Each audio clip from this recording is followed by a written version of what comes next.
Hey guys, in today's video I'm going to show you how you can power a gaming monitor or a TV off your 12-volt leisure batteries. So you'd think that maybe in the gaming monitor market that they might be making 12-volt monitors for your gaming setups and for people in their vans, etc. But I had a look online and I couldn't find any specifically branded 12-volt gaming monitors.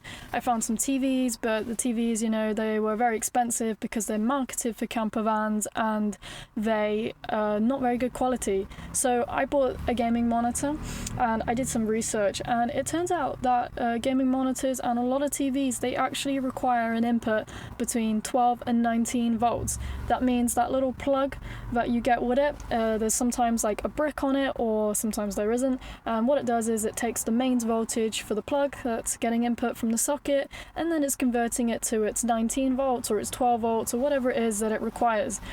With this in mind, that means that you can actually use most monitors and TVs in your camper van and run them off your 12 volt electrics without the need for an inverter. So I'm going to show you how to do that, and we'll start by showing you what you will need to do this. Firstly, you are going to need a monitor or a TV. I bought this cheap one off Amazon. This is a mini Fire gaming monitor, 180 Hz, and I think 190 by 180 pp there. I don't know if that's how you say it, but that's what it is. And now, so you're going to want to check most of them online. They're going to tell you what the input rating is. So most monitors will have an input rating of 19 volts. So on the back here, you'll see a sticker. And on that sticker it will tell you that input rating. So mine here, it reads 12 volts and 3 amps. So yeah, not the 19 volts I was expecting, but that's ideal and that's good for me. So with that in mind, you can make sure you purchase the correct monitor or TV, check that input rating and make sure you're buying one that says 12 volts or 19 volts. And then secondly, what you're going to need is you're going to need a power supply for the TV, because the TV, it's going to come with a power supply like that and a plug. And we don't want to power it off our inverter, we want to power it using our 12 volts going into a cigarette socket. So on Amazon, you can find these devices here.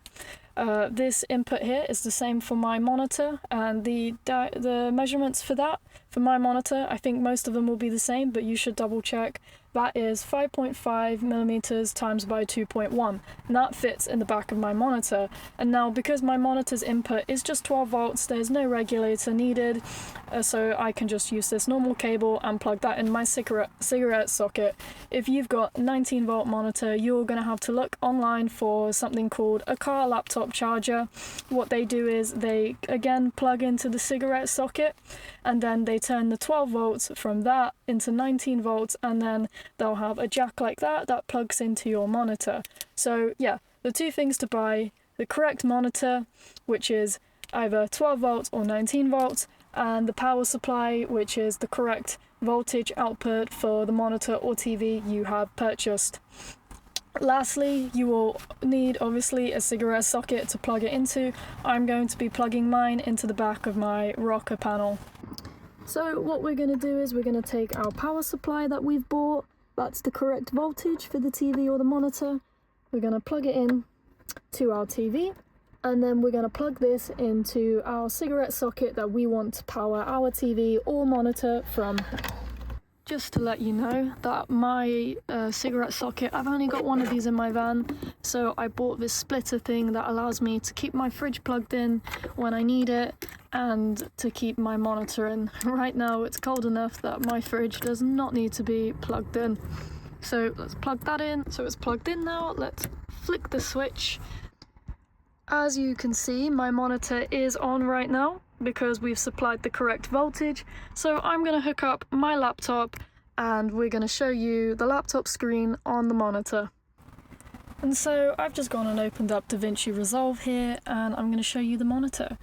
And as you can see, we are now mirroring the MacBook screen on our monitor.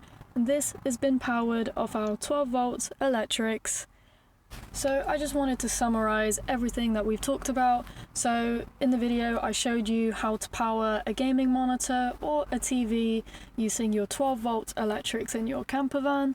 all you need to do is buy a TV with a DC input of either 12 or 19 volts, and then buy a cigarette cable that will plug in to that monitor or TV that you bought. In my case, the 5.5 by 2.1 measurement jack input was the correct size to fit in the back of my monitor. Doing this is a huge benefit because it will allow you to run a TV or a gaming monitor in your campervan without having to use the inverter. It is a lot more efficient on energy. The inverter uses a lot of power, so if we cannot use it, it is good to not use it.